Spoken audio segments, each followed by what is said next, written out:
So, you ready to get started there, Vince? Yeah, big double head, big like going to the drive-in movie, big double feature, right, bro? What happened to the double features, man? They're gone now. They're gone, bro. They're gone. Drive-in movies are gone, bro. Did you ever see a triple feature? Bro, I saw a fifth druple feature. Well, do you remember the movies? When Battle for the Planet of the Apes came out, which was the fifth installment, I dragged my father to the drive-in, all 5 ape movies back to back, bro. Now, we might cut this from Patreon, but real quick, the ending of the first Planet of the Apes is perfect. Like, it's sad that they had to make other movies out of that because the ending was so good. Bro, why? Can I ask you a question, Mr. Kuhn? Yeah, go ahead. Why would we cut Planet of the Apes from Patreon? Bro, you don't cut Planet from the Apes from anything. There's always time to talk about Planet of the Apes. But yet, bro, Beneath the Planet of the Apes was a disaster. Horrible, horrible movie. But Escape from Planet of the Apes, the third one, might have been my favorite.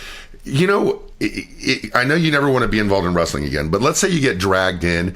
If there's any way you could possibly do some kind of homage to that last second view of the Statue of Liberty, you know, and realizing that you just went back or you went forward in time. No, Heston. Yeah. You can't beat that. So, Classic. Guys, if you're on the WWE Network, we're on Sunday Night Heat, January 31st, 1999. All we did was we searched Halftime Heat, and we got past the little intro with the warning, and we are now at the very beginning of the show with a blue screen with, it looks like a flower. Are you on the same thing, Vince? Yes, sir, I am. All right, we're going to get started with Halftime Heat for our Patreons in 3, 2, 1, play. What the world is watching. Man, these intros really get you hyped up for these old shows, don't they? Yeah, the intros were great. Great, man. Yep.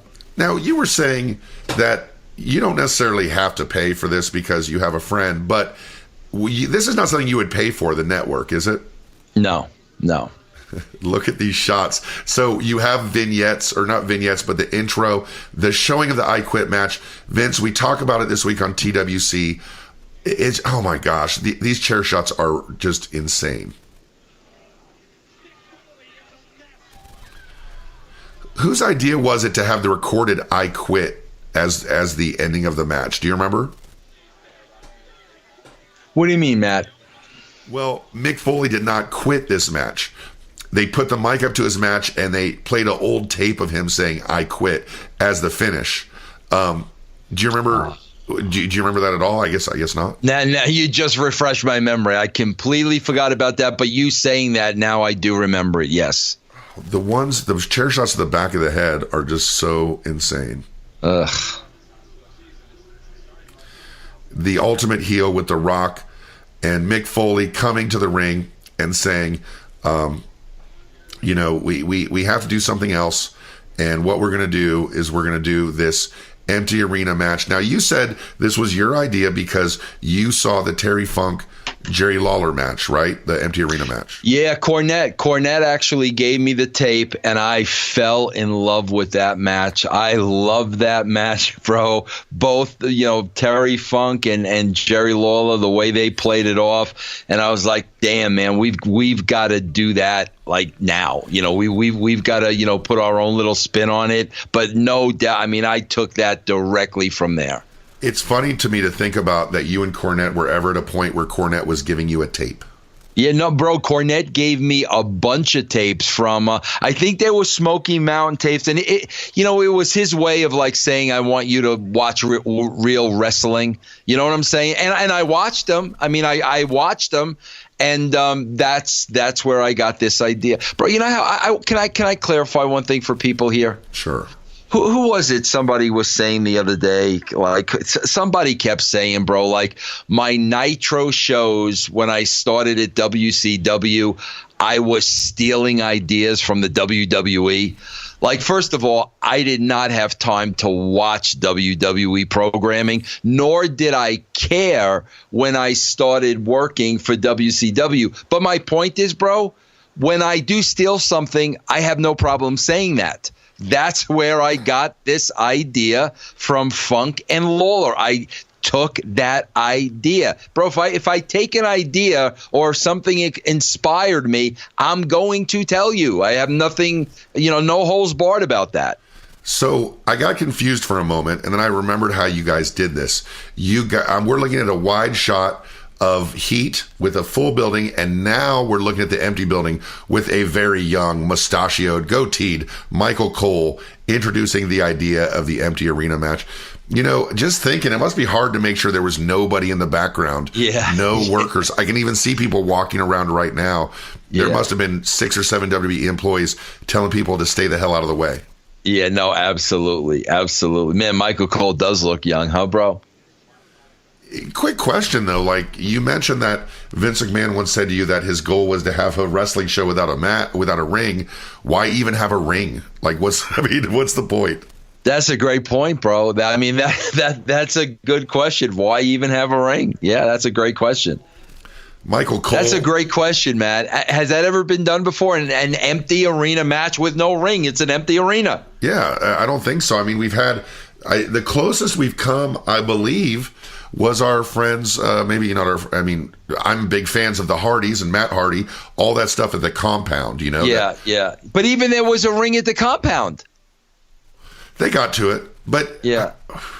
So it's interesting that they're mixing up the live show, which is or the pre-tape in a live Heat with a big audience, with the empty arena match. And to remind people, this was counter programming to the Super Bowl halftime show, which featured Gloria Estefan as well as Big Bad Voodoo Daddy, in that, when ska was kind of coming back a little bit. And so you could just turn to halftime Heat instead. And they timed the match itself to be with the halftime. Matt, you ever see Miami Sound Machine in concert? No, but I know they're badass because... I did. Oh, were they? I bet they were great, right? Awesome. I don't know why she stopped making music.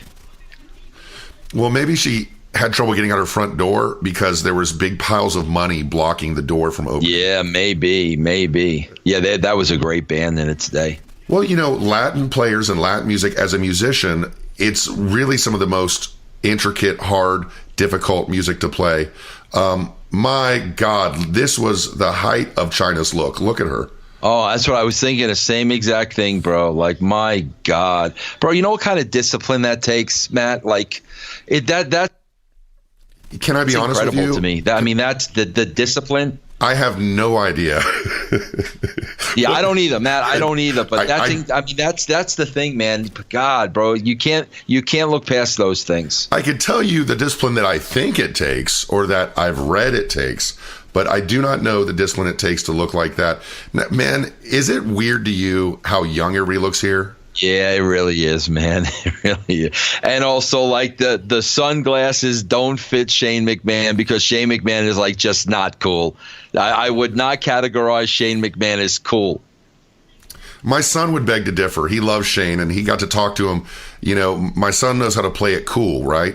So, people come up and we're talking to him, and my son's a kid, but he knows not to be a mark, as wrestlers call it. So when Shane comes up, Matthew asks him what kind of Nikes he's going to wear for the match the next day, right?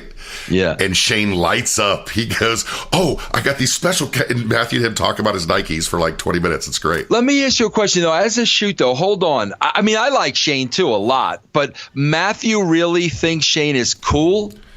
I think so. I think Shane... Interesting. Well, you have to look at the viewpoint. This is a guy that my son has seen go off the top of cages, beat up people. Yeah. Also, he doesn't know the Shane McMahon who had to cover his physique with a shirt. He only knows the Shane McMahon who looks like Ken Shamrock now. Yeah. Okay, that makes sense. Was there any backlash backstage? We've heard it from other people who aren't in the company about Shane using these moves like the Bronco Buster or Rob Van Dam's jump across the ropes. Well, obviously, Matt, obviously I can definitely see that But I could also tell you that would have been talk within the boys because they would have never let it get to that level. You know what I mean? Because that would not have been good. Now, we can't hear what she's saying, but it's pretty amazing to see how confident China is on the mic right here. Like, I always say when I teach kids stage presence, music-wise, you can tell a band is good. You can tell a band is sounding good with the sound off when you look at them. And you can tell China's sounding good here Matt, just by you are so dead on. I did some work last night with Rocky Mountain Pro. I was talking to one of their performers. The guy's name is Chongo. Confidence is everything in promos, bro. You can watch Raw and you could see who has confidence and who doesn't. And it's as clear as day. It's as clear as day, bro. And in wrestling, because everybody's job is to look confident, you look for little micro expressions. You look for little things like right now when I look in the ring, I can see that, Shane and Test are a little less confident than, say, Bossman and Chyna in there. Yeah. Triple H, never a lack of confidence. No. So we're watching Triple H. So this is kind of a divided corporate ministry now, a divided corporation. You have Triple H on one side with the New Age Outlaws and DX. And on the other side, you have Chyna, Shane, Bossman, Test, Kane. So you have a lot of guys wrapped up in this one feud. I love factions. I told you, just like superhero movies. I love factions, and I think it's great. You guys must have loved them too. Yeah, but you know what's really jumping out at me, Matt, here? And again, I have never, ever seen this, aside from being there. The cool factor. You know what I'm saying? Like, if you stumble across this show, these are cool people. Like, these are, look, it's just a different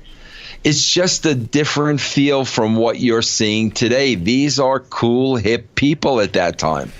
We've talked about this before as we're watching Triple H point to his crotch and yell at Chyna, is that I believe that some of this, like when you say this is cool or this is someone that doesn't look cool to me, sometimes it's kind of old man talk because it's like when the Beatles first broke out and people said these guys aren't cool like Elvis was cool, or when Led Zeppelin came out, they say these guys aren't cool like the Beatles were cool. I think sometimes as we get older, the definition of cool changes to us, no? Well, what do you think it goes from what to what? What do you mean? Like you said, the definition of cool changes for us. So when we're younger, how do you think we look at cool opposed to being older? I think when we're younger, we look at people we want to be like, right? And then when we're older, we look at people that are worth looking up to, you know? So, that's a fair analogy. So when you're older, like, you might look at Kevin Owens and you might say, I can't look up to Kevin Owens, you know, but a kid would say, man, that guy's a badass. He's got tape fist. He's a prize fighter, and he might be buying it lock, stock, and barrel. Also, when you're older, you have context. Like sometimes an angle will happen. I'll give you an example. The brand split happens and Matthew goes, SmackDown's going to get a lot of good people. And I go, no, they won't, Matthew. I go, this is what always happens, right? And because I have context. We have context. We've seen these things a million times, but for younger people, it's the first time. Yeah, no. I mean, there's a lot to that, Matt. There's a lot to that. To me though, it's really, it's not, it's stars. It's stars. It's like when I don't know what it is when I put on, and forget just wrestling. When I put on my TV, to me, there's just a difference between a star and just a player. You know what I mean? They're, two different things to me. As we see Mick Foley arrive in what looks like a Toyota, I'm going to say it's a Toyota Corona, a two-door Toyota. He's arriving in a Toyota Corona. But to say your point, and obviously they're filming this before because there's fans outside. But to your point, I will say that the two groups of people look like superheroes. The what now? Say that the who looks like superheroes? The two groups of people we're talking about. Yeah. They look like friggin'. They look like the Avengers. Well, and a lot of that too, Matt, is presentation. It's presentation. I talk about that with Charlotte all the time.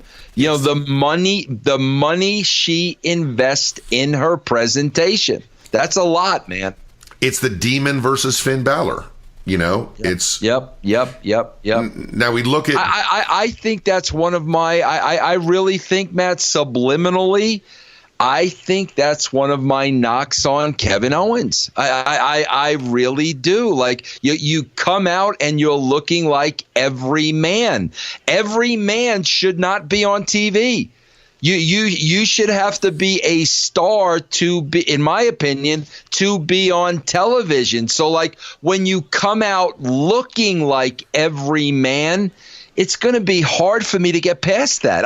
I'm just being honest. And getting to know you and your viewpoints a little bit, I believe that you would be fine with someone coming out as every man if their gimmick was that they were every man. Yes. Now, Jeff Jarrett comes to the ring with the beautiful Miss Deborah. Jeff coming off, I believe, his haircut match where he didn't get shaved. He just got a haircut. And Big Boss Man coming to the ring with his full SWAT gear. I didn't love this SWAT gear, Boss Man, but you did, right? Why didn't you, Matt? Why didn't you? I just didn't buy it because I had already seen him as Ray Traylor now. I'd seen him as Boss Man. I'd seen him as Big Bubba. I just thought in the scheme of things I'd seen from him, if you're going to build him up, you could have maybe done maybe a little bit more. It just seemed a little plain to me. Yeah.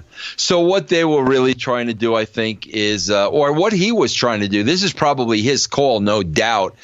He was probably just looking at the history of the Big Boss Man at WWE, and he was probably looking to evolve that look. And I mean, I do like the look, but I'm sure that's what he was going after. With Trailer, and I'm a little, older than some fans, younger than you, but also I watched a lot of Crockett. I think of him, when you think of a heater, when you think of someone standing back there and giving you size like Diesel does to Shawn Michaels, my first heater was Bubba, Boss Man as Big Bubba Rogers. Kind of like in that same category as like a Mr. Hughes. Remember Mr. Hughes? Perfect example. Yeah. And then I'll always remember as Jeff Jarrett stomping on Big Boss Man, I'll always remember the first time Big Bubba Rogers got in the ring. Dusty hit him with a wooden chair. The chair broke and just dangled over his neck, and Bubba no-sold it. It was fantastic. Oh, jeez. God, bro, you know what footage I saw yesterday on YouTube, bro? It just came up. The first appearance of the Shockmaster, bro. The reaction of the other guys is priceless. Oh, and they're on mic too. It's fantastic. Yeah, priceless, man. And of all people to have on mic, they had Sid. And of course, the story with that is that there was a 2x4 that was nailed to the bottom of the wall that was not there during rehearsal. So when Shockmaster comes bursting through, he gets kneecapped and he falls over. His Stormtrooper helmet falls off. It's just everything's bad. Man, Boss Man is really good here. Maybe I did not think of him the way I should have in this time because he's fantastic. And Jarrett just makes everybody look like $1 million. Yeah. You know what's funny to me, man? It's like, bro, like I get beat up for so much shit, David Arquette, and I mean, the list goes on and on and on. And then, bro, like you got incidents like the Shockmaster, but the one that always comes to mind to me, Matt, is the oh god, the Yeti. Ron Reese is the Yeti. Yeah, how is that like never? Like, are you kidding me, bro? Like that was horrible. Why do things like that never get brought up? So it has. What about the gobbledygooker? Okay, so the Yeti's been brought up a lot, and there's a great story that Conrad tells from Arn Anderson about that about the Yeti, where Ron Reese, as the Yeti, was really nervous. Arn Anderson said to him, "It's going to be fine. It's going to be great. You're going to be a big star. Everything's going to be good. Go out there, right?" So he does it, and Ron Reese comes back as we see Boss Man get the pin on Jarrett. So Yeti does the thing where it looks like he's trying to have sex with Hulk Hogan. He comes back to the back and he goes to Arn Anderson. He goes, "How was it?" And Arn Anderson said, "It was the shits. Go kill yourself." That is great. That's tremendous. But it's a good example of one of those things that you get criticized for. Sometimes, Vince, on paper, things are a little different than they turn out. Wait a minute. Hold on, Matthew Kuhn. How does that look good on paper?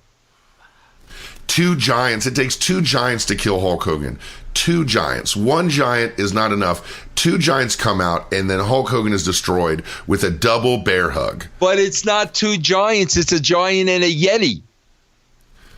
It's, well, yeah, a mummy. That's true. But they're both 7 feet tall. You know, I can see in the background where maybe on paper that looked okay.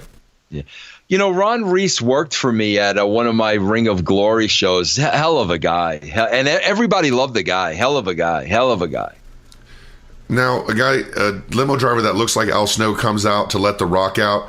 Were you the originator of the limo shot? You talked about how much you loved it before. Yeah. Is that a Vince Russo creation? I wouldn't think so. I mean, I definitely wouldn't think so. I'm sure it was done way before I was around.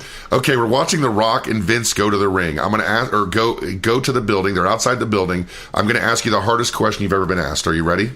Yes, sir. Who has more swagger in their walk, The Rock or Vince McMahon? Probably Vince. I don't know if anybody had more swagger than Vince McMahon coming to the ring. I've told story a few times about me being backstage of the Hall of Fame this year, seeing everybody. I saw Vince and I took a step back. You know what I'm saying? Like, that guy has a presence like nobody else. Oh God, no, Matt. Going back to the Arizzi show and the steroid symposium, I talk about this in my book. The first time I met Vince. Bro, there was a presence when he walked in the ring. Bro, I've never experienced that with anybody else. And I worked with some, pretty big stars, through wrestling. I never experienced that with anybody else. The first time I met him, when he walked in that room, bro, there was a freaking presence. I'll never forget it. Now, I'm trying to think if anybody even comes close to that of someone I've ever seen where I took a step back because I was so intimidated, and I can't think of anybody. Right now, we're looking at Ken Shamrock in the ring with Owen Hart. My goodness, look at these two guys. This is an amazing two guys to put together, right? Yeah, and this brings me back to the match in the dungeon, man, which was one of my favorite things of all time. One of the most underrated matches of all time is that dungeon match because nobody knew what to think of it when they saw it. Yeah, I love that. I love that, and they did the most they could do with that. Would you say it's fair? I know this is an unpopular opinion, but Owen wasn't really world champion material, was he? Like, really? No. There was something about his promos and his ring style that kind of, I liked him as an upper mid-carder. I liked him as Owen Hart, but I didn't. Brett, maybe if he had the experience Brett did a few years later, but Brett really grew into that. Brett always wasn't like that, but the way Brett carried himself, even though he didn't have, I know you hate this word, the moveset of Owen Hart, it didn't really matter because Brett was a world champion, and you can tell. Yeah, but, bro, let's be honest, Matt. If you look at the early Hart Foundation, if you look at Brett and Neidhart, would you have thought Brett would have been a world champ someday? I wouldn't have. Hell no. Like, I remember him being, of course, WWF by Stampede. Stu goes, you need to take these four guys with you, the Bulldogs and the Hart Foundation. Brett is kind of a jobber almost. So I saw him lose some matches to George Wells and that kind of thing. And even when he put on the sunglasses and stuff, I could tell he was like a good looking guy, right? He had a little charisma, but he was kind of plain Jane. You know what I'm saying? Yeah, absolutely. Absolutely. And it was a little tough to buy him in that role, just like it was a little tough to buy him in the role of Shawn Michaels in that role. They kind of had to earn it, Yeah, no doubt. And they did. I mean, they did. And I don't know how much room there is in today's world to let someone organically grow over the course of 10 years from jobber to world champion like Bret Hart. Yeah. That's the Vince just saying, well, that's just no, but there should be. I reacted like that. Matt, because why? There should be. There should be. I mean, there's no doubt there should be. It's the way they're booking these guys. It's not the talent. It's the way the talent's being booked. What do you think of a guy like Zack Ryder? Zack Ryder's a guy who's worked his way up. Is that the toy guy, the toy show? Yeah. I love those two guys, man. Yeah, I love both of them. And I like him personally and I like him professionally. Zack Ryder is a star to me, and I think maybe the biggest mistake he made was getting over on his own with his YouTube show. And, I think when you look at him, he's a guy who could be a world champion. Like, I'm 1,000% sure. Yeah, and we'll never, ever, ever, ever get that opportunity. And speaking of, man, these two guys, it's really, what I like about this style of wrestling? It's especially both these guys, it's nonstop. It's just nonstop. Yeah. Was Vince McMahon down on like rest holds? If he saw someone take a chin lock for a little bit, was Vince a guy who's like, come on, I hate that crap? Or not really. Vince was more about Vince hated the fake fighting. I'll never forget. Bro, you know the count, like when like you're in the corner and the guy's doing the 10 gimmick thing. I remember Bret did that, and Bret was on the receiving end of it, and Vince cut a promo on Bret. Why would you just be in the corner wide open and let the guy pound the shit out of you without covering up? And it was Bret. So things like that, Vince did not like. And I'm the same way, man. I am the same way. There's no way you're going to sit in the corner like this. That's why, bro, the thing I hate more than anything, Matt, is the freaking Daniel Bryan kicks. Who the hell is just I'm going to give you my body so you can kick me 8 times. Vince hated crap like that. So wait a second. How's this possible? Owen Hart takes the loss, but the Blue Blazer's out there, and he's black, and he just fell off the top rope. Now, do you know who the Blue Blazer is right here? Oh God, bro, I don't. I don't remember. I'll give you a clue. I interviewed him once, and he cried because he talked about his bird dying. I thought that's who it was. I was gonna say that's who I thought. I thought it was Coco. Yes. According to Coco, his neighbor heard the bird yeah. saying the words "help me" when he was dying. Bro, you laughing over a dying bird, Matt? What the hell, man? So then Coco that's callous, man. What do you do? You think that's funny? A bird dying in a fire? That's funny to you. I just didn't think that he said the words "help me," and then Coco's really upset when he's telling the story. And he goes, "So yeah, man, I just put him in a brown paper bag." And I don't know. Listen, I want a disclaimer at the top of this show that the feelings of Matt Coon don't represent those of Vince Russo. You're laughing over a bird dying in a fire, bro, an inferno, and you finding that funny. You're right. You're right. It's hey, but check this out. This WWF commercial, this Super Bowl commercial, that was a big deal that we just saw. Big deal. Bro, how far away are they from doing a Super Bowl commercial? Think about that. The $1 million out of the pocket. $1 million out of the pocket to do this commercial. The production of the commercial was great.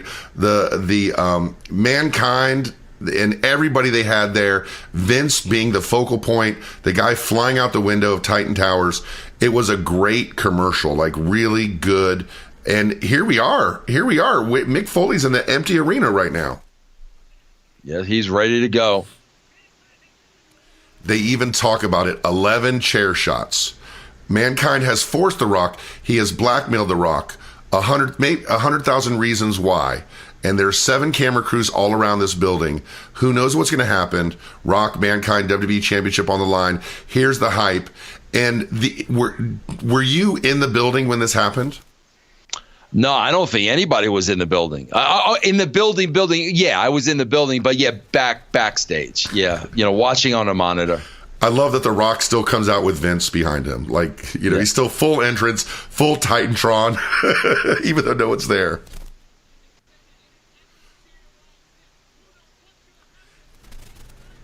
And I mean, they just know what do you think their priorities are here? Everything has to be amplified, right? Oh yeah, a lot is on the talent here, bro. Because all focus is on the talent. There's no crowd. All the focus is on these 2 guys.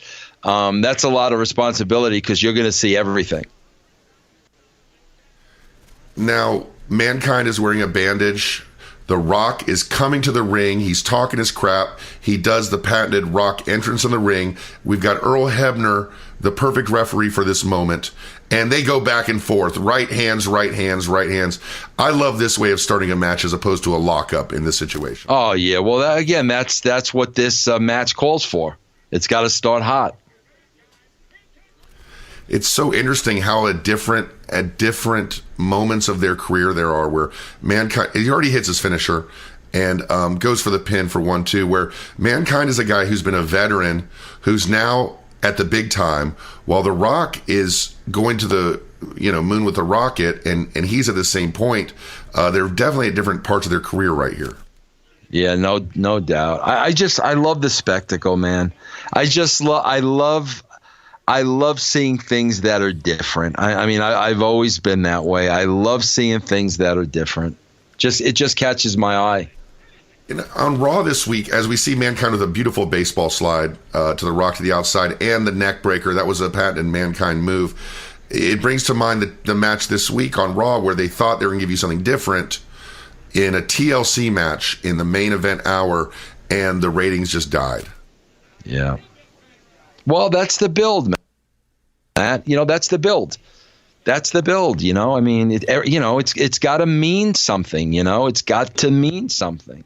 All this stuff was built up through storytelling. Now, this match is a Falls Count Anywhere match. These were kind of newer matches in the WWF world. I know Foley did a couple in WCW.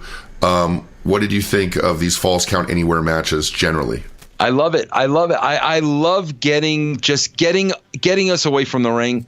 Because again, if I'm not a fan of the wrestling match, that might appeal to me. Falls Count Anywhere might appeal to me. Empty Arena might appeal to me. If I'm not a fan of the traditional, that stuff might appeal. Matt, I did a study once, and this is the God honest truth. And these are the things that people don't want to listen to. Every time there was a fight on a wrestling show and it took place outside of the ring, it would draw a higher rating than every match on the show.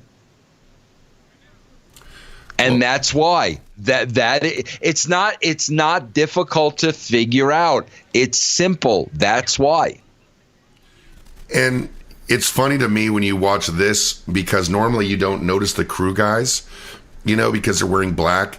And a lot of times now you notice the crew guys wearing the black. And when the camera shoots on them and they can't go anywhere, they just try to stand there and get skinnier and disappear. Yeah, right. So they're fighting outside the ring. It's really something to see, isn't it? It's great to see, man. It's just such a different look, And they can do anything they want. There's no fans. Yeah, and he's throwing those chairs I'm like, gee, you're gonna clip him in the eye with one of those legs, man. But it must be kind of a freeing thing to be able to do what you want with these chairs without having to worry about hurting a fan. Oh yeah.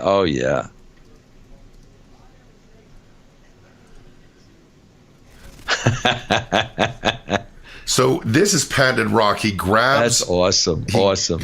He grabs the headset and starts talking trash. McMahon's looking at him like he is his finest creation. And bro, that was I could tell you right now, watching this, that was 1,000% ad libbed. 1,000%. I guarantee you, they did not go over Vince taking Rock taking the headsets from Vince. I guarantee you. I don't know when. Whereas today, somebody would be scared to death of doing that. So far, what we've seen, we've seen some exaggerated motions, some exaggerating phrasing of the match. If I were to say, the spacing between them is different than you would normally see because there's no fans. They're crawling across the concrete floor on the outside. Now they're going up the stairs. And, if Mankind goes up some stairs, I think we know what's going to happen after that. So what do you think the rating was of this show, Vince? I know. I don't remember, but I know it was high. I know it did really well. We got a 6.6. Jeez. A 6.6 rating in we need to explain rating versus viewership to people. I think a lot of people don't understand that. The rating basically is how many people were watching television at the time compared to how many people were watching this show. So what was it? 6.6. So it's a percentage of overall TV viewership. Yeah, a percentage of overall television viewers. So 6.6% of all television viewers were watching this, whereas the viewership is 2 million people or 3 million people or whatever. So The Rock has climbed the stairs. And he's waiting. He's waiting behind a partition with a trash can to to hit The Rock or to hit Mankind with. How much better is that? The Rock is running from Mankind and Mankind's chasing him, as opposed to what we see these days, where two guys walking together up the stairs. Yeah. That's what I say. Again, man, I know I knew he was going to take the bump down the stairs. I knew it.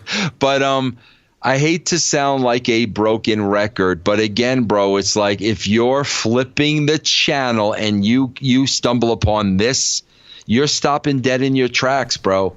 And then when you stop them dead in their tracks, you got to grab them.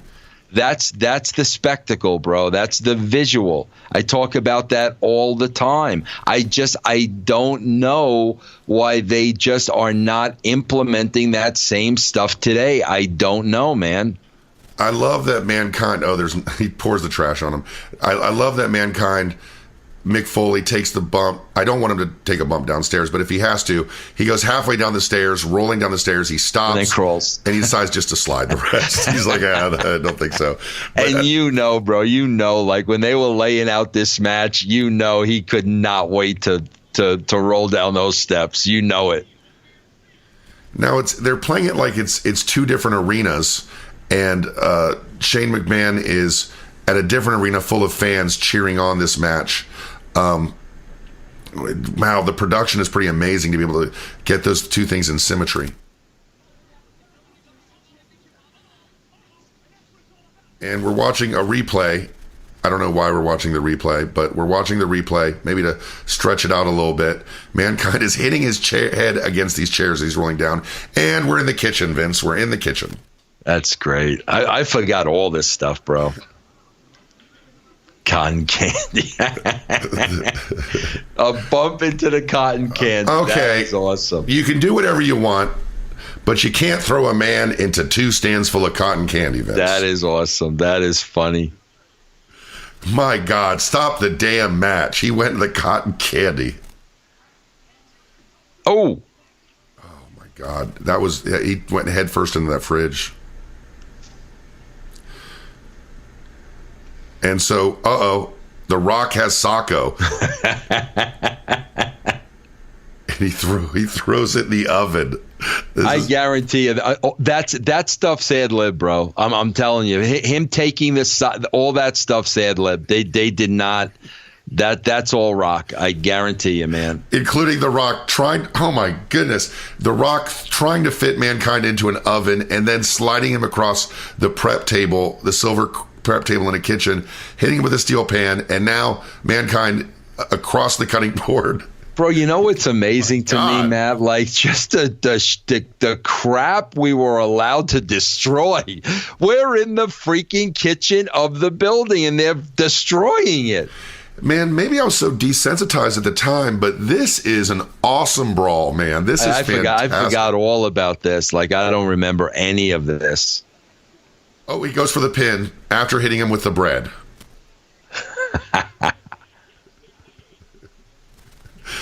There's a rack full of dishes on the right-hand side. Oh, there they go. Stop making a mess. Oh my goodness! The Rock finds a bottle of Jack Daniels, takes a sip, and then allows Mick Foley the opening for a small comeback. As he now in turn knocks. Oh my! How much? What do you think the budget was on what they destroyed? That's what I'm saying, bro. It's unbelievable the way. I mean, bro, like they paid people popcorn, bro. Look at this. He's gonna keep hitting it with it. He's gonna keep hitting it with it till that bag splits open, no doubt. Now, of course, this is a pre-tape. Obviously, do you think they did this scene by scene and then? No way. This one shot. Way. This was one shot, bro. No way. No redos. Oh, we're in catering. We're in catering. And, of course, there's no wrestlers back at catering, but we have some random people sitting around on banquet tables backstage, a lot like what you would see at a WWF show backstage. Bro, with all due respect, all due respect to Miss Gloria Estefan, are you watching Miami Sound Machine? Or are you watching this, bro? Like, let's be honest. There's no. Well, I guess it would depend on the outfit she was wearing at the time, I guess. Let's be honest. How about The Rock picked up some popcorn off the ground and ate it? That's all Rock, bro. That's all Rock. See, that's the thing, bro. Let's think about this for a minute. Bro, you probably have the two greatest impromptu, just actors of all time, bro, right here doing this together, which is why it's so great. You probably have the two greatest improv players of all time. There's not two. Okay, he's going for a pile driver after. We're getting a backdrop through the buffet table. What a mess! Oh my goodness! So we have heating trays that are being knocked over, and we have all the food being used. They're slipping and sliding. They're covered in food. Mankind takes a backdrop and over the table. And he almost slipped there, man. It's like they got to be careful with all that crap. And there goes the marble statue. What he does. The Rock looks at the squash. It's one of those squash with the bumps on it. He says, "The Rock doesn't even know what this is," and he hits it. He hits Mankind with it.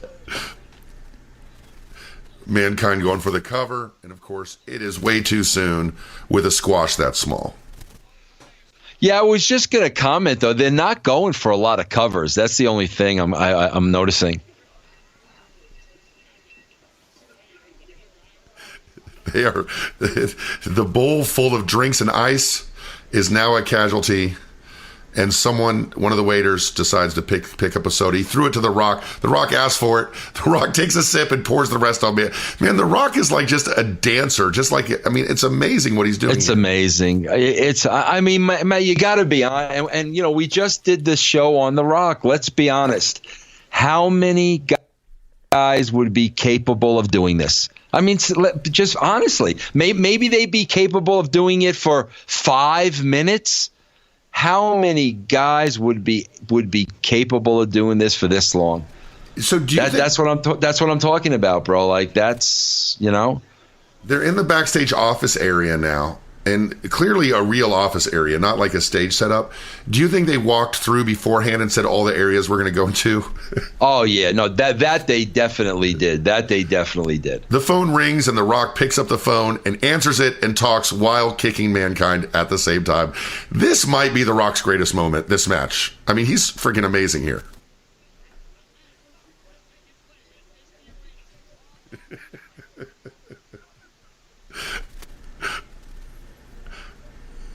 The Rock picks up.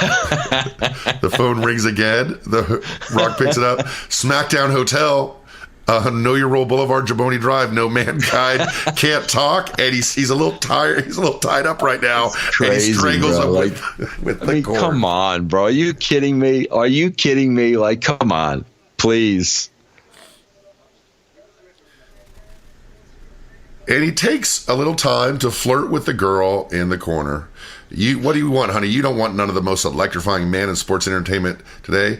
Oh, yes, she does. And then she runs out of the room. Mankind, once again, it's like the story that The Rock only gives openings to Mankind when he gets distracted by his arrogance. Yeah. I mean, bro, it's not hard to see how this guy became a great actor. It's not difficult to see at all, man. You know, at the time, maybe not, I didn't, I guess, but like now it's just like you look at this guy and that's what I'm saying, no disrespect right? to Mick Foley, but The Rock is there's no one who could do what The Rock is doing in this match. There's not. There isn't. I mean, seriously, bro, I'm going through the card catalog in my head. I mean, who could do this? Like, I mean, it's not by chance, bro. He's the biggest movie star in the world. Who else could do this right here? Flair, maybe, but I don't think Flair would be as quick and as comical as Rock has been. I would argue, like, if we're going to pull two people as they trade fisticuffs outside, or looks like outside in a warehouse area, it's a parking area, probably an underground parking area. Maybe Flair and Dusty. Yeah. But again, a lot of this, though, is, I mean, Rock's lines and his one-liners are freaking hysterical. Like, I don't know if Flair and Dusty could deliver that comedic dialogue throughout. How about the fact this is an empty arena match as we see the mandible claw finally being put on Rock? Empty arena match that they spend 2 minutes inside the arena. Yeah, right. The mandible claw being laid on the Rock underneath a forklift that is extended up high and has a pallet full of stuff on it with a forklift operator. I remember they had to rehearse this part of it for quite a while, because, this was, there was a lot of room for an accident here, a lot of room for that. So I remember they were very, very careful with this, and this was rehearsed. And again, this was a stop and go to get the camera angles they wanted. Yeah, see, you could tell. There's that camera shot I was talking about. Mankind lowers the forklift onto the Rock, and the forklift is lowered. They had to do all those camera shots. The Rock is pinned to the ground by the forklift and the pallet, and 1, 2, and 3, the crowd goes crazy that they show, and the Rock is stuck under it. Shane McMahon's upset. Mankind's got his hand in the air. Amazing, Vince. Bro, do you see? I hope people can understand seeing this and stuff, bro. Do you see why I get so upset when people say, "Oh yeah, Vince takes credit for everything"? That's why I get so upset. Like, I look at something like that and I'm like, these guys were freaking incredible. I couldn't have written that. I couldn't have come up with that. I couldn't have delivered that. That's why I get upset when shit like that is said, man. And like I said, man, I don't know two other people that could have pulled that off like that. It's an amazing match, and I think a lot of us have an enduring memory of that camera shot of the Rock's face kind of taking us out of the moment. But in modern context, it didn't seem as bad as I remember it. Yeah, but it was still it should have been better. That's not on them. That's on direction. I mean, that's on the director. That's on the producing of it. That's not on them. So much at risk with that forklift. I myself had a severe hand injury at one time at the hands of a forklift. So much danger there. And the fact they were able to pull that off and do so well. I'm going to give that match 5 stars, Vince. That's a 5-star match. Yeah, no, that was incredible. That was incredible, man. So that's the first half of our bonus. Let me ask you a question. Hold on, before we go. Today's WWE roster, right? Sure. What 2 guys would you pick for that match right now today? 2 guys in the WWE, that match. Oh, man, if they would do it right, Brock Lesnar, but it would be 1 because Brock Lesnar, he sells so good, he's down for anything, he's game. But who would you have? I don't know, maybe a Daniel Bryan, maybe someone who I don't. Those are the 2 that. Are the 2 that I think could pull it off the best. I know you probably don't think there's anybody. Maybe Braun. Well, from an entertainment standpoint, bro, honestly, from an entertainment standpoint, my God, the only one that kind of is just jumping out at me would be The Miz. Oh, the Miz and Brock Lesnar. That's the match, right? Yeah. I mean, again, I'm just looking at strictly entertainment for that amount of time, nonstop. Whew, that's yeah.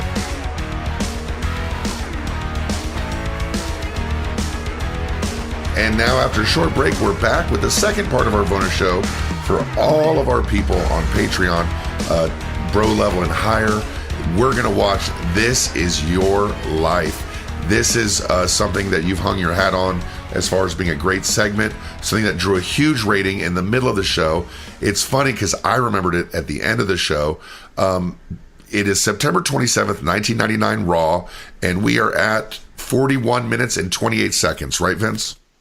I believe, yes, that's exactly it, yes. So we talked about this a lot on Truth with Consequences this week, this segment. And you look back on this segment as one of the more fun things you ever did, right? Oh yeah, definitely. I mean, there are big segments that stand out. This would definitely be one of them, without a shadow of a doubt. So like we said, guys, we are at 41 minutes and 28 seconds. We are on a shot of Mankind Mick Foley in his Mankind mask on top of a head with an armful of presents and a bunch of birthday balloons. Are you ready, Vince? Yes, sir.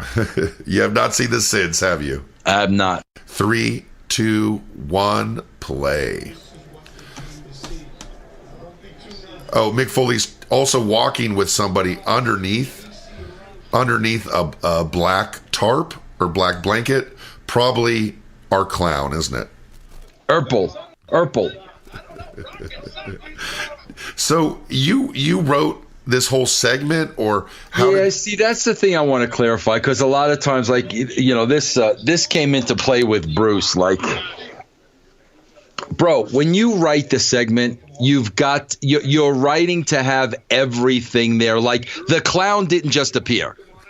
You're writing the clown. There's a clown, Mick's carrying balloons. I mean, you're writing all those steps, and then basically somebody produces it. So like with Bruce, with DX, pulling up to the building in WCW. Yes, Bruce produced that on the scene, but we wrote, a rocket launches there, and they're going to do this and they're going to do that. So we're writing the scene, everything's there, and then you got to produce the scene. So, like I said, a clown didn't just show up that day. There wasn't a clown, just like there wasn't a rocket launcher waiting for us when we got to the building. So Mankind comes to the ring, but before Mankind comes to the ring, we get a shot of him walking past a very, serious looking Steve Austin, who at sometimes is bemused, but this moment he is not bemused by Mankind's actions, I guess. So Foley's getting the balloons in the ring. He's rolling into the ring. Are you involved at all in the producing of this segment, or are you just standing back watching? I'm standing back watching, bro. I got all the elements for them. I mean, we went through the bullet points in the script, the clown, the this and that. Here are all your toys, Mick. Just go out there and have fun, man. And it's amazing to me that these guys are out here without a teleprompter, you know? Oh, God, yeah, bro.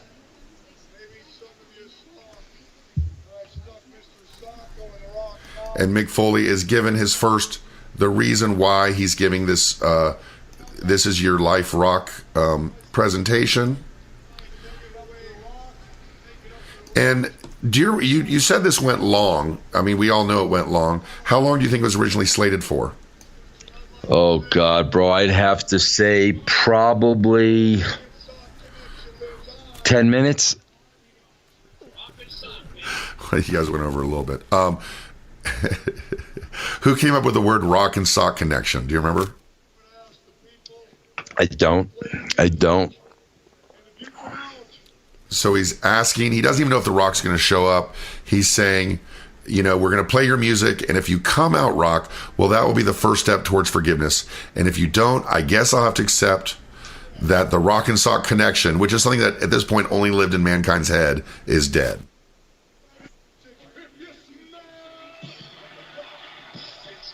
Look at the pop when the music goes off, Vince.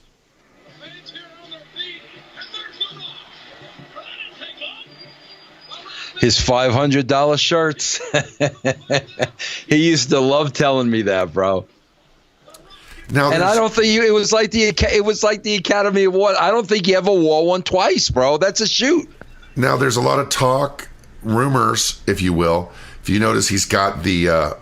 It looks like he's got some kind of adhesive sticking the shirt on that. He started wearing the shirts to cover up a surgery he had. You know, to remove some fatty tissue from his chest area, which is something that a lot of people of Samoan descent sometimes have trouble with. Yeah. Was that your understanding at the time too? I don't. I know he had to get. I mean, Matt. Sometimes when enhancements are used, guys get what is called bitch tits, and they got to get some of that removed. And I don't remember it being here, but I remember he had to get that done. And that is a common term used for gynoplastia. It's not the same thing as just being fat. No. It's where sometimes, and you notice it in some people, that if you use certain things, not that we're saying The Rock did, but if you use certain things, some performance enhancers, it could lead to that kind of thing. Yeah, we talked about that. I just talked about that with Stevie at length. That's a great shot, huh, Matt? Look at that. The way the camera's panning around. What a great shot. That is a tremendous shot. God. And that's The Rock on the corner doing his pose with the microphone as the camera's panning around. What a great shot. That was tremendous. The most photogenic guy in wrestling history. I gotta say, man, watching all this stuff, I have a newfound appreciation for The Rock. Mick's got a beautiful head of hair, huh? Really does. He was a good looking guy, Yeah, he was a good looking guy, Mick. I mean, he got himself a really beautiful wife, Yes, he did. Yes, he did. Now, at this point with these characters, was there any jealousy backstage of these guys, or was everybody like, dude, these guys are making us money? Bro, I think when it came to careers outside of wrestling, and bro, this is just Vince's opinion. I think there was a little jealousy's the wrong word to use. I think Austin would have liked to be doing more outside projects like The Rock. And I mean, at the time he had Nash Bridges, he was doing Nash Bridges. I think Steve would have liked to do a little bit more. I think Steve would have liked to be in movies. And quite frankly, bro, I don't know why he wasn't. I don't know. I can't understand it. There's been talk that at some points projects were brought to Vince with certain wrestlers, Vince McMahon, and Vince McMahon might have soft pedaled them or might have buried them. Bro, can I tell you something? Go ahead. Steve was ready to leave once because of that, Matt. I'll never forget that. Exactly what you're saying. That's what I'm referring to. And I remember me and Vince were in a hotel room, and Vince was laying it out to me. And what it was, Austin wanted to do more outside work. And Vince was preventing him from doing it. I remember that vividly. And Austin almost left over it. What was Vince's justification as we bring out the first person that Mankind, the first guest coming to the ring, was his, Miss Betty Griffith, his economic teacher. Oh, God. What was Vince's justification for not passing along these things? You know what, bro? That's a great question because, I mean, we all know Vince got a piece of everything. So if Austin was going to make money off of it, Vince was going to make Austin money. I guess the fear would be if Austin got the bug, then he'd want to leave wrestling behind. Would you think part of it was, this is my guy, I built him, I don't want him to get away? No doubt. And I mean, that's why when The Rock got a chance to get away, when Brock Lesnar got a chance to make a living outside of wrestling, they took it. Well, look how long it took Rock to get away. Look how it took him a long time, bro. A long time. I can just picture, Brian Gewirtz was there, and he's just like, take me with you. All right, you see you're rubbing it in. Now you're pressing buttons. No, I'm just saying that I can imagine it's like you would have, we talked about on the show, you'd have liked to leave. No doubt. Vince wasn't so generous about people using the capital that he helped them build to go into other things. Well, you know what, bro? That a lot of the marks too, like they take that stand too. Like, oh, Cena sold out, Batista sold out, Rock sold out. Where do you want them to go from here? I mean, they want to go to the next level. I mean, what else more could Rock have done in professional wrestling? So, like, I think it's so wrong to look at these guys as sellouts. Where else would they have gone? Well, now we're watching The Rock cut a promo on Mrs. Griffith, and he's saying that you said Rock. I don't even know what they're saying now. That he and I guess the initial thing is everybody that Mankind brings out, The Rock just cuts a promo on, right? Right. And he is reading. He's dude. The Rock is just like the Rock's asking you this. Do you still like to cook? You still like to bake bread? And everybody knows what's coming except seemingly poor Miss Griffith, his home economics teacher. Bro, she's good too. Like, what? She looks perfect for the role. She is really good, and take a little walk down Know Your Role Boulevard, hang that right on Jabroni Drive, and then proceed. Look how disappointed Mick is. And The Rock is Big Foley's deflated. Oh, jeez. The Rock is really upset at her and sends her out of the ring because when he was in home economics, she was out of Aunt Jemima's syrup. Look at Mick's deflated. Now, these lines like The Rock says, you wanted to make pancakes, but you're out of Aunt Jemima. Is that anything you would have come up with, or is this all them? I honestly couldn't say. I might have threw something out here and there, bro. But this is 80% ad-libbed. 80%. Yeah, it's pretty amazing. And Mick Foley, of course, this is a playoff of and here comes this proud coach of the Freedom High School Warriors. And he's a coach because he's got a whistle and a hat.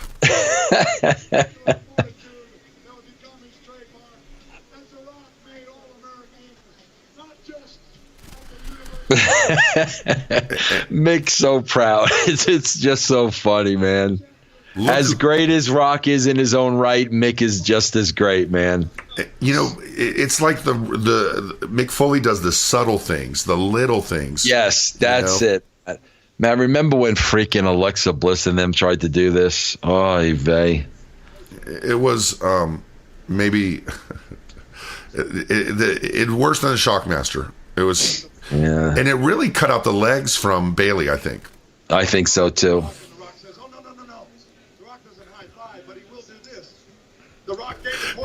So The Rock's explaining, you know, that once the quarterback came down to high five The Rock, but he didn't high five him back. He gave him a boot and a DDT.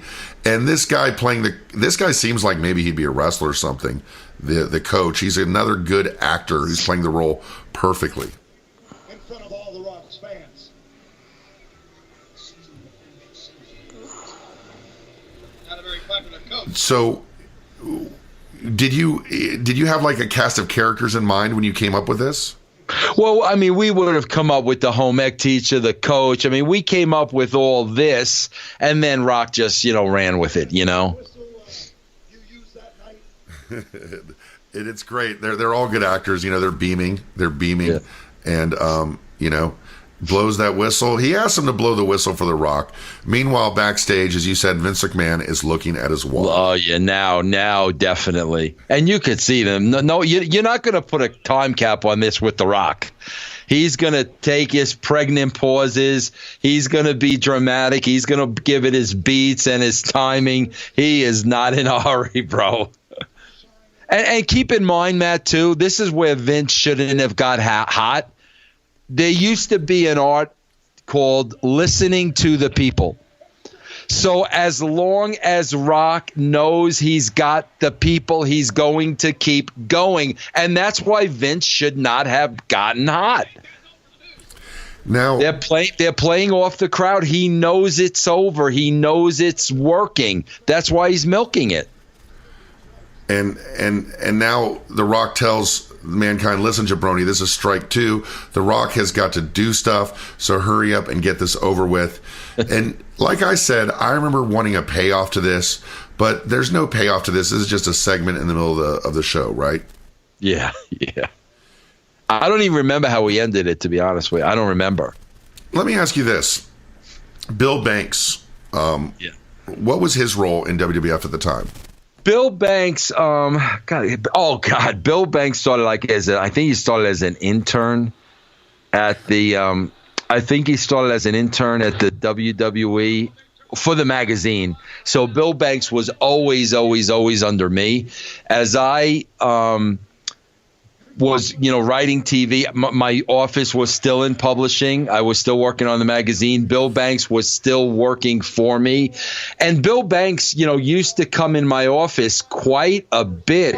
And I used to kind of bounce ideas off of him, for the TV show and get some ideas from him and stuff like that. Quite a bit. Now, Bill Banks has said that he came up with the germ of the idea for this. Let me read what he said. One day I came across, he scanned old TV guides. One day I came across a lineup for This Is Your Life marathon of the old 50s show. It gave me the idea to have Foley and Rock have their own. Knowing Russo was a fan of old television shows, I typed out the idea and emailed it to him. Mick would celebrate The Rock's life by reuniting him with his former girlfriend, a grade school teacher, his coach, and some others. Russo loved it and decided to go with it. Is that your recollection? Matt, I don't remember that at all, but I don't doubt that for a second. I mean, for Bill to get into that much detail and stuff like that, I don't doubt that for a second. And yeah, I mean, Bill used to come in my office. I mean, he was a smart kid. He was a lot like Jeremy, man. He was a lot like Jeremy Borash. So I don't remember that, but I don't doubt that. Whoever was in central casting for WBF for this particular segment was killing it, because this girl is the perfect girlfriend, ex-girlfriend from high school who grew up and now is looking at The Rock as this big star. But you know what, Matt? It's not central casting. We're not getting these actors until we get to that town. So these actors are from that town that we're in. We didn't fly them in from someplace else. These are all local actors, and they're all fantastic. But yeah, bro, Matt, I don't want to take anything away from Bill. I've heard Bill say that before. I never heard the detail that you just read. I've never heard that. Bro, if he went that far into detail, I don't doubt that for a second. So, of course, what he's mad at what The Rock is mad at her about is, not going all the way with him as a teenager. And of course, this particular part might not age quite as well, but the crowd is eating this all and Mick, and Mick thinks he's got him now too. You see, Mick thinks he's got him.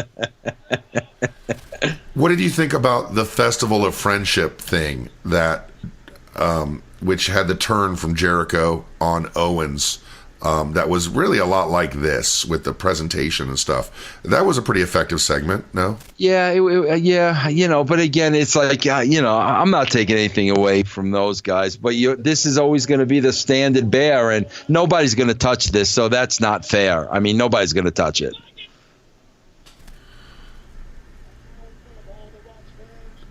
So The Rock is just holding court. And he's asking her if she would like to serve him. I was waiting for that to come. I was going to tell you 4 seconds ago, no doubt is he going to get Poontang Pie in there. No doubt.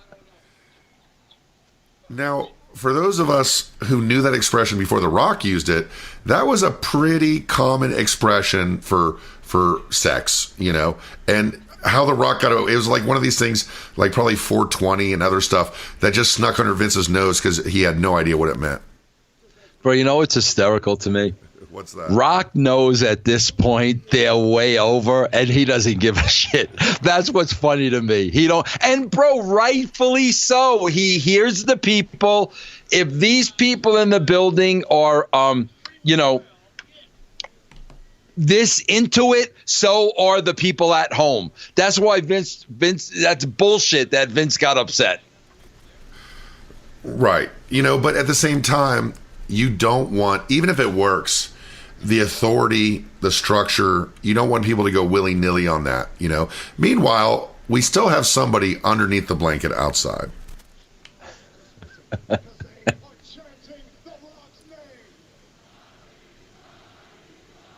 Talk about having a crowd in the palm of your hand, huh, Matt?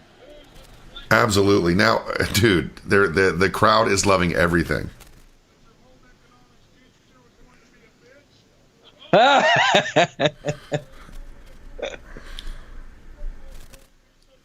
Mick Foley is still optimistic. It doesn't matter what happens. He's still optimistic about the fact that he is going to win The Rock's heart. He's got the ace. He's got the ace in a hole. He's got the ace in a hole, Matt. I mean, yeah, absolutely. He's got. I mean, The Rock doesn't know. He's got the what does Bruce Mitchell call it? He has on you not the firing gun. What is it called? Oh, the smoking gun. Smoking gun. Yeah. What is that, a rocket stock? He got him a shirt that said The Rock. Oh, God, on the back.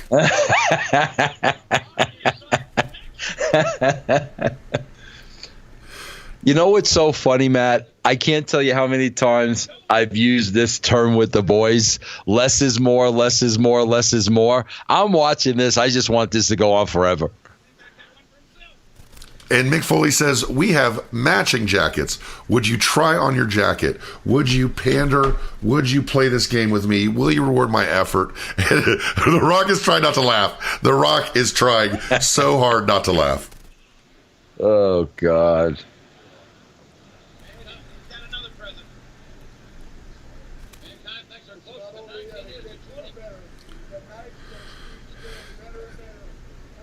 So I'm reading something now. I'm not going to say the publication because I'm not a fan, but of the highest rated segments in Raw history.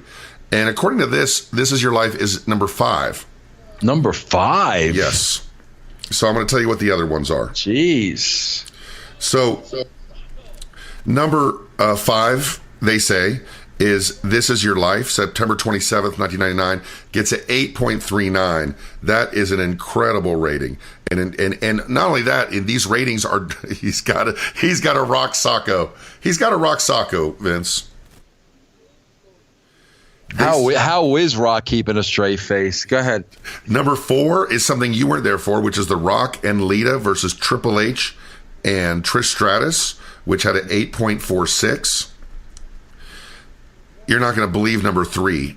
They got an 8.61. You were definitely there for it.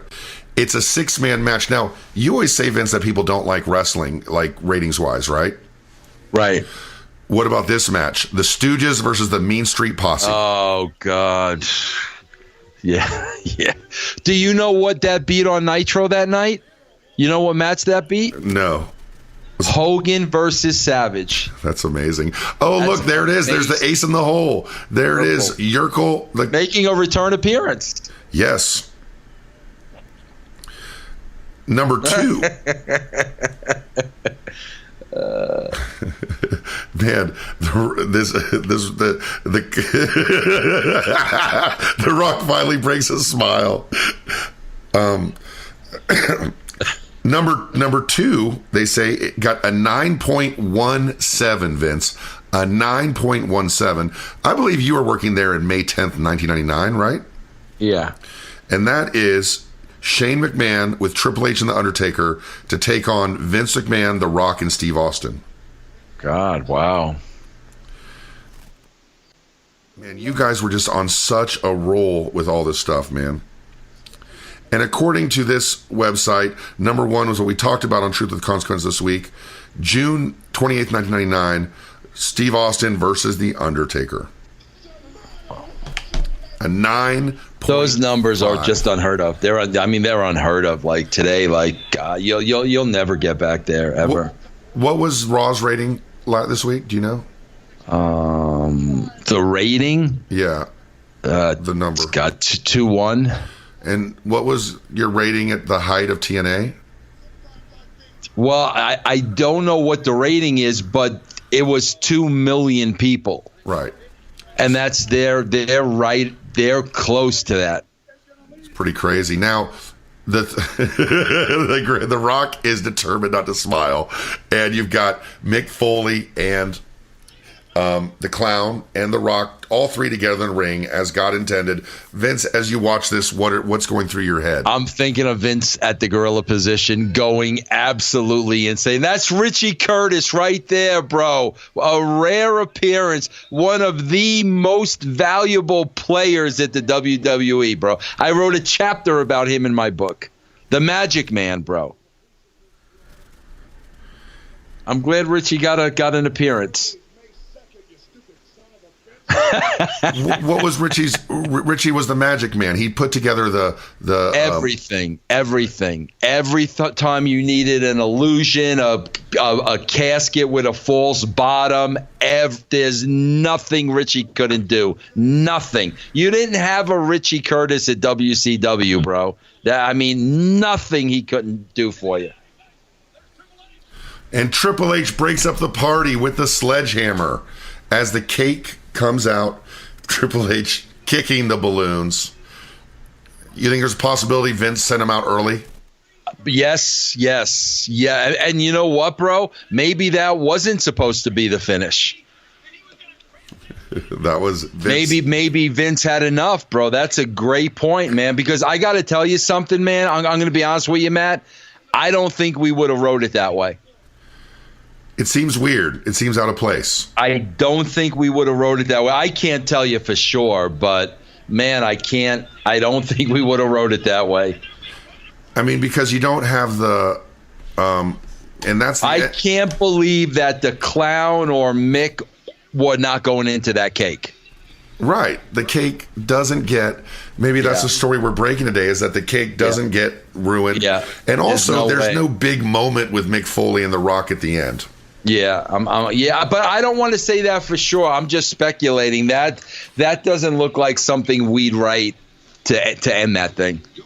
And so it does seem a little like a weird little ending where, The Rock is retreating, away Yeah. from Triple H with the sledgehammer. Yeah, And yeah. Foley just goes in the back, as you said on the show.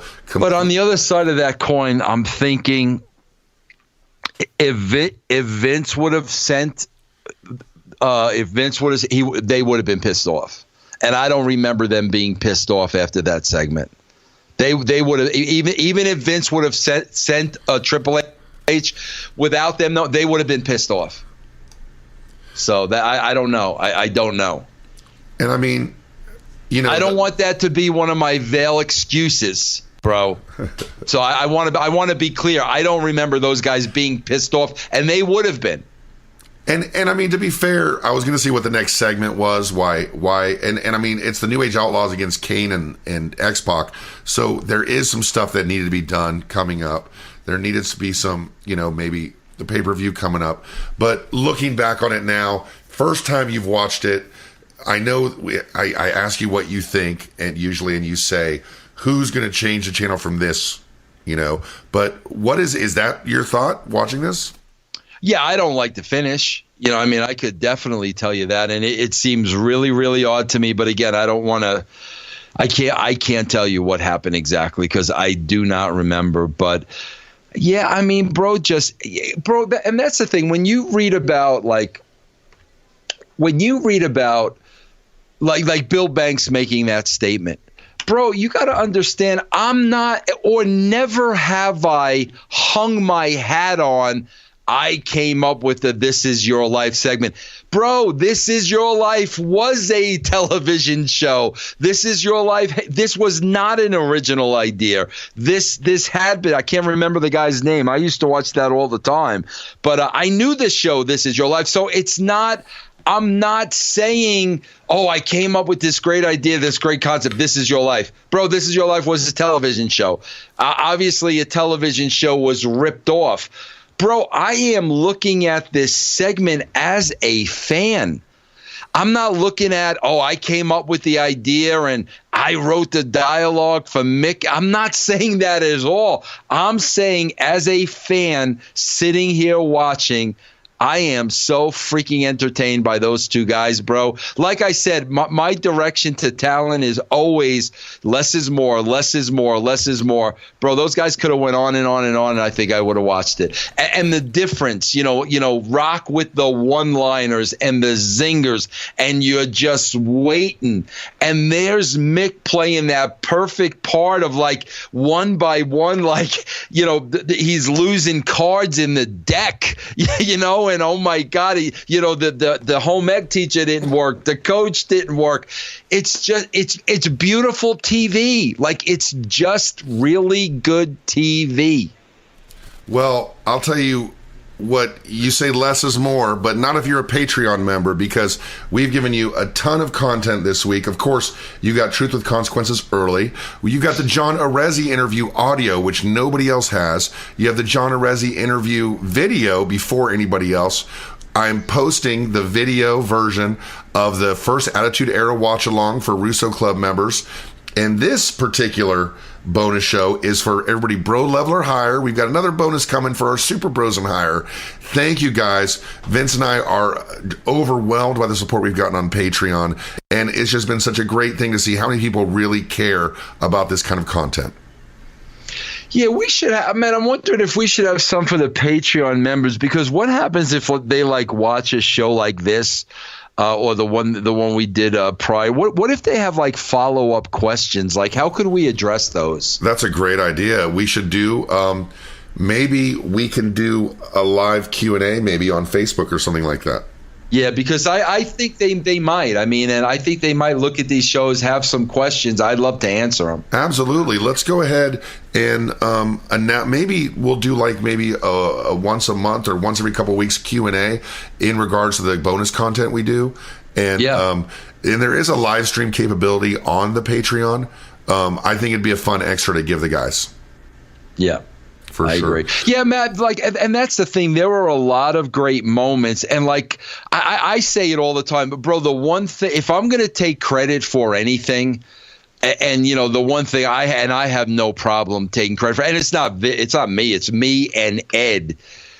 the build to, and we saw it a couple of weeks ago, the build to The Rock joining the corporation, that was a story. I mean, that was well thought out. That was well planned. That was all in the writing.